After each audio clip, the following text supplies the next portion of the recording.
Hi everyone! My name is Ami and I currently live in Osaka, Japan. First of all, a little bit about me. I was born in the US and lived there for about 7 years after moving to Australia and living my life mainly in Melbourne for most of my life. I started Taiko with Wadaiko Rindo in Melbourne when I was in middle school and continued playing Taiko for about 18 years.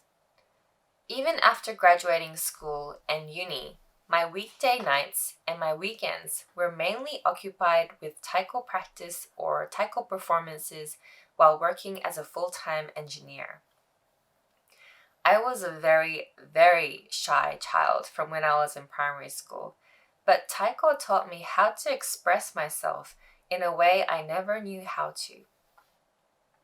From then, performing on stage with the team in front of an audience, that contagious energy that is generated was something I couldn't get enough of, and my confidence grew as I played more and more.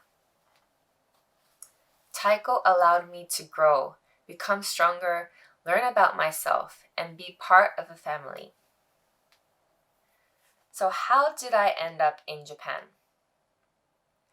In Melbourne, I worked as an engineer for 7 years, and at one point, although I liked my job, I wasn't in love with it, and I couldn't see myself working as an engineer for the rest of my life. My strongest passion in life was taiko at the time, and because taiko literally changed who I was, I wanted to see how I could give back to the taiko community somewhere around the world. So I started off my journey by taking a trip to Japan and discovering taiko there. I went to learn from different teachers, participated in different workshops and private lessons, learning techniques and skills. I also participated in a taiko trip to Hachijo Island, where I felt the taiko tradition in the lives of those who lived there. At the end of my trip, I participated in Casa Mix, which was a program created for international taiko lovers to come together on Sado Island in Japan and experience the nature there and the kodo lifestyle while sharing our own passions amongst ourselves. There, I met not only an amazing group of taiko enthusiasts from all over the world, but I was also able to see taiko through the eyes of kodo, which was something I had never seen before. For those who don't know kodo, kodo is a professional taiko group based in Sado Island, Japan. At the time, kodo was looking for a staff member, and I was looking for a new pathway in life, so things just fell into place.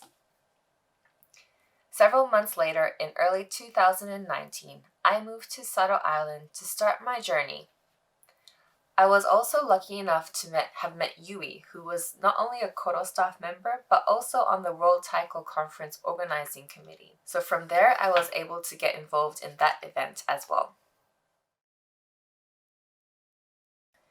It was a very different world being on the backstage of things. I wasn't playing taiko as much anymore, but I was working in an environment where I heard and I saw and I felt taiko day in, day out.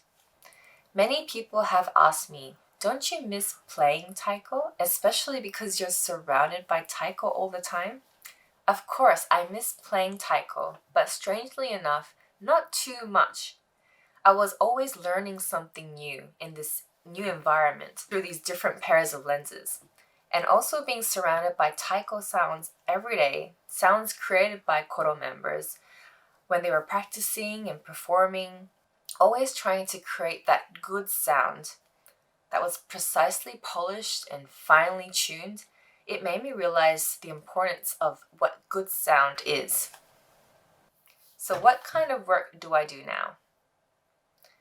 I'll start by explaining a little bit about my job with kodo.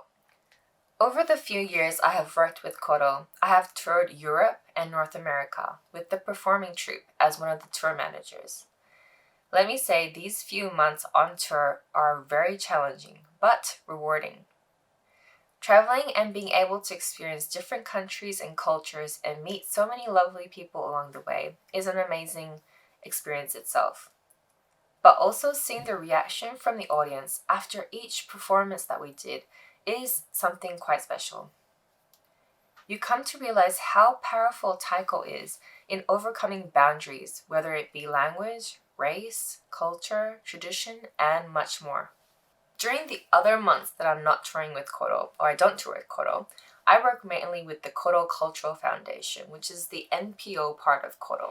They do a lot of community work and giving back to the society through Taiko.